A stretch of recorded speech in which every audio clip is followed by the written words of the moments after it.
Budget 21 কোটি টাকা, হয়তো আবার নতুন জগৎ পাবো।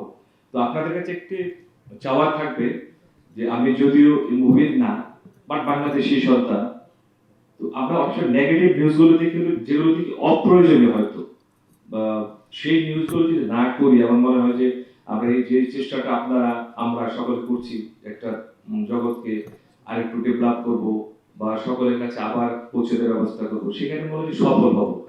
কারণ আমরা অনেক বড় কান্ট্রি বাদ দিই, আমাদের পাশের যে দেশটি হয়তো দেখবেন অমিতাভ বচ্চন বলেন যে যাকে বলে অনেক ছোট ছোট রোলেও পাঠ করে, এগুলো কিন্তু তেমন কন্ট্রাডিকশন হয় না। রিসেন্টলি অ্যানিমেটেড ছবিতে ববি অল্প একটা বোবা ক্যারেক্টার করে আলোড়ন করেছে।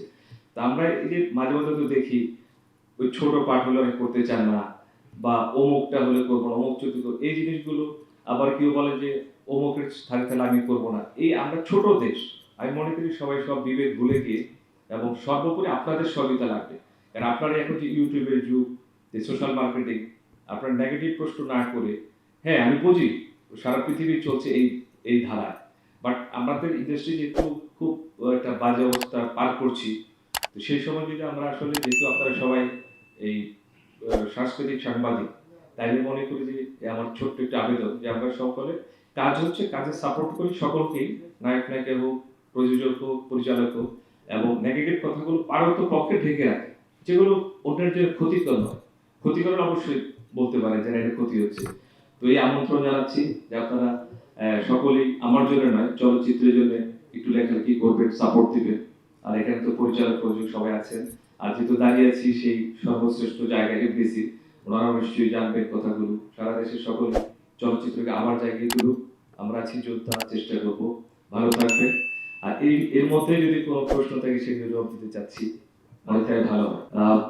বাজেট 21 কোটি টাকা, এই 13 জন নৌ কমান্ডার, ওরা ফ্রান্সে গিয়েছিল ট্রেনিংটা নেওয়ার জন্য। ওরা এই 13 জনে ছিল নেভি অফিসার, এবং একজন ছিলেন যিনি এটার সেকেন্ড ইন কমান্ড, তখন পাকিস্তানি নেভি। ওই সময় ওখানে গিয়ে যখন দেখলো যে একটা নিউজ হলো যে আমাদের দেশের যুদ্ধ জাহাজ চলে আসছে শয়ে শয়ে, দেশি বিদেশি, তখনই ওনারা পাকিস্তানি নেভির সাথে বিট্রে করে, অর্থাৎ আমাদের দেশের জন্য ভালোবাসার জন্য চলে আসে। ওই থেকেই এই যাত্রা শুরু, এবং ফাইনালি এসে সমস্ত পরিবার রেখে এই ট্রেনিং থাকা অবস্থায় আরও ট্রেনিং নিয়ে মাইল বেঁধে অপারেশন জ্যাকপটে অংশগ্রহণ করে ধ্বংস করে এবং দেশকে টার্নিং পয়েন্টে নিয়ে যায়। এই 13 জন, ও উপস্থিত নেই কেন? ও এইটাও সেই নেগেটিভ কোশ্চেন হয়ে গেল আমার কাছে আর কি। নেই কেন সেটা হয়তো হতে পারে যে ওনারা ওই শুরুতে বলেছিলাম যে একই সাথে তো শিডিউল মিলবে না। ওরা কেউ কেউ আমাদের জানা মতে, আমাদের পরিচালক বা স্ক্রিপ্ট রাইটার, ওনারা যা করছেন আগে বোধহয়, আমি তো নতুন শিডিউল, আমি একটু ক্লিয়ার স্বচ্ছ ছিলাম, স্বচ্ছ থাকতে চাই, যে কেউ কেউ বোধহয় প্রম কর অভিনয়, বাট আমার পরিচালক এবং ওনারা একমত হয়েছে যে এখানে প্রম হবে না, মুখস্থ করার জন্য সবাইকে স্ক্রিপ্ট দেওয়া হয়েছে। তো আমার ধারণা যেহেতু একদিন পরে শুটিং, ওই কাজেও ব্যস্ত আছেন, ড্রেস হচ্ছে, কারণ 71-এর আবহাওয়া আমরা চাচ্ছি, যেহেতু আমার ওই বারে বারে বলতে হয় যে আমার একটা জগৎ ছিল, তাই যে আমি ত্রুটি হয় সেই জিনিসটাতে রাখবো।